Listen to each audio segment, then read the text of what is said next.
అలసిన వానికి ఊరడించు మాటలు. సహోదరుడు భక్తి సింగ్ గారి పరిచర్య నుండి సేకరించిన అనుదిన ధ్యానములు. మార్చి 14. వారు ఆయన తట్టు చూడగా వారికి వెలుగు కలిగెను, వారి ముఖములెన్నడును లజ్జింపకపోవును. కీర్తన 34:15.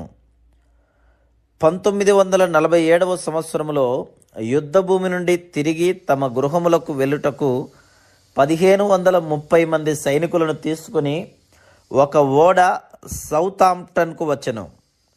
ఆ ఓడ వచ్చినప్పుడు చాలామంది బంధువులు, స్నేహితులు తమ ప్రియులను కలుసుకొనుటకు ఓడరేవుకు వచ్చిరి. యుద్ధము ఆరంభమైనప్పటి నుండి తన ప్రియుని నుండి వేరు చేయబడిన ఒక యవనస్తురాలు కూడా ఆ రేవుకు వచ్చెను. యుద్ధమున్నను లేకున్నను ఎవరునూ వారి హృదయములు మార్చలేకపోయిరి. వారు ఒకరికొకరు నమ్మకముగా నుండిరి. ఆ అమ్మాయి అక్కడ పైకి క్రిందికి వెళ్ళుచు అటూ ఇటూ చూచుచూ ఆశతో వెదుకుచుండెను. అందరూ ఒకే విధంగా కనబడిరి. ఎందుచేతనగా అందరూ ఒకే విధమైన వస్త్రములు ధరించిరి. అంత పెద్ద సమూహంలో ఆమె తన యవ్వన భర్తను గుర్తించగలదా? ఆమె అటు ఇటు తిరుగుటను చూచి సైనికులు అపహసించసాగిరి. వారేమి అనుచున్నప్పటికీ ఆమె లక్ష్య పెట్టలేదు. తన యవ్వన భర్త ఆమెకు ఉత్తరము రాసెను గనుక అతడు తప్పకుండా ఆ ఓడలో ఎక్కడో ఒక చోట ఉండునని ఆమె ఎరుగును. అకస్మాత్తుగా తన పేరు పిలువబడుట వినెను. ఓ, అతడే నా యవ్వన భర్త, అతడక్కడ ఉన్నాడు అని సంతోషముగానెను. దాదాపు 1000 మంది ఆమె దృష్టిని ఆకర్షించ ప్రయత్నించిరి, కానీ అది వ్యర్థమైపోయింది. అదే విధముగా ఒకసారి మనము మన ప్రభువును అనుభవపూర్వకముగా ఎరిగిన ఎడల ఏ స్త్రీ కానీ ఏ పురుషుడు కానీ ఆయన నుండి మన కనులు త్రిప్పివేయజాలరు.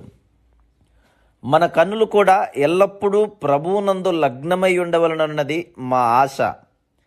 ఒకవేళ ఆయన నామము కొరకై అత్యధికమైన హింస, దూషణ, హేళన చేయబడుట అనునవి కలగవచ్చును. మన తల్లిదండ్రులు, స్నేహితులు, బంధువులు, ఇరుగు పొరుగు వారి ద్వారా ద్వేషించబడవచ్చును. ఇవన్నీ మనకు వెనువెంటనే జరగవచ్చును, లేక కొంత ఆలస్యం కావచ్చును. చాలామంది విశ్వాసులు, స్త్రీలు, పురుషులు డబ్బు, స్థానమును బట్టి త్రోవ తప్పిపోతున్నారు. వారు తమ ప్రభువును తృణీకరించుచున్నారు. కానీ మన ప్రభువు మనలను ప్రేమించుచున్నాడు.